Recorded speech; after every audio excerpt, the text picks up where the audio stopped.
Hi, this is Nick at Atlantic Laser Scanning. Today we've got a project that was scanned without targets. It's interior, and we are going to register it and see how everything looks. We could start off by going into pre-processing. Now, while we did not use any targets, we can still go through pre-processing as it'll give us an option to actually add color to the project. So what we can do is we start at the top folder and we can go to configure pre-processing.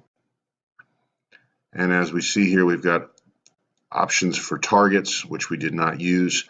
We can colorize scans, create a scan point cloud, which we don't want to do, and we skip fully processed scans. Now to start with, many times you don't want to colorize the scans right away. Depending on if you're outside, maybe you had a lot of direct sunlight, you can get a lot of washout from the photographs and you can't see a lot of the data that you've collected with the laser.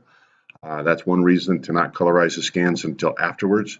On the other hand, interior scans, because of the lack of light, you can have shadowing that can restrict your being able to see data as well. So there are a lot of reasons to not add color until it's all put together, but today we will colorize our scans during this process.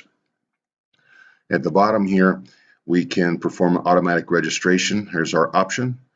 We take that option and it will tell us what registration method that we are using.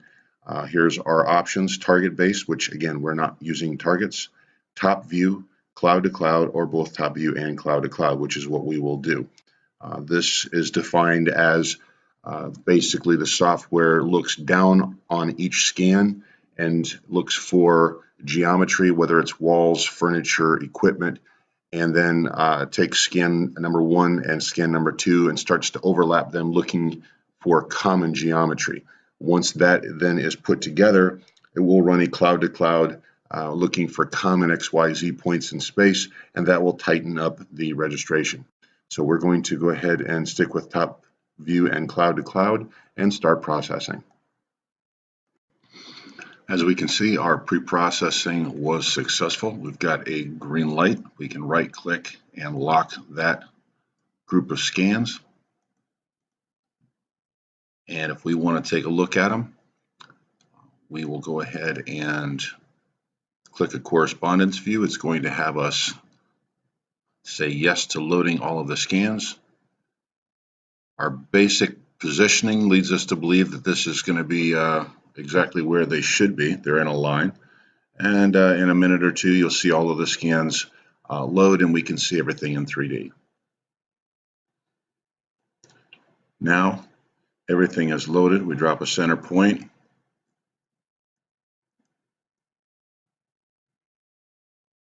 it looks as though everything's come together beautifully. The software here from FARO, it does a very good job of working, especially with indoor scans like this. There's lots of geometry to go off of for the scans to be put together. The next thing that we can do is we can create a project point cloud. Simply go into our Explorer option, and we've got a project point cloud option on the top right. We can create it. What this will do is it allows us to open up everything in 3D just like this, but without actually loading the scans on the left.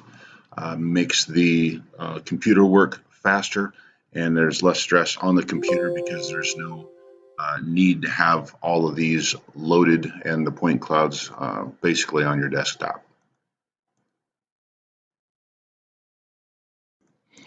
With our point cloud created, we can quickly jump into a view screen, unload all of the scans,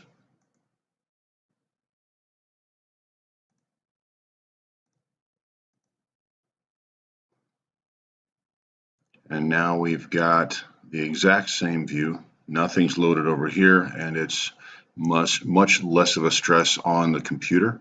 It also enables us to create a quick clip box, and we can just align that box here real quickly with our walls.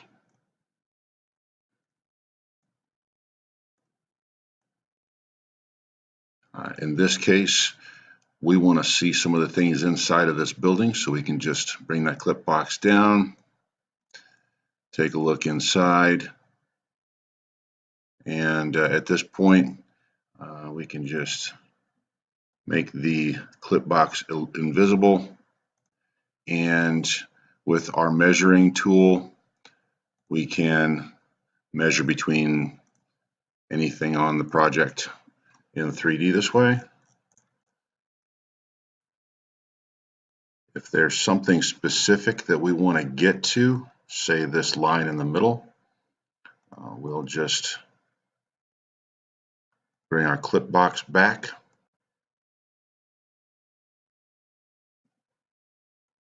eliminate a lot of the data here that clutters things up. Now we've got a much clearer view of what is important to us in this case. Some of the lines here running across the ceiling, the beams, and the distance between the vertical beams.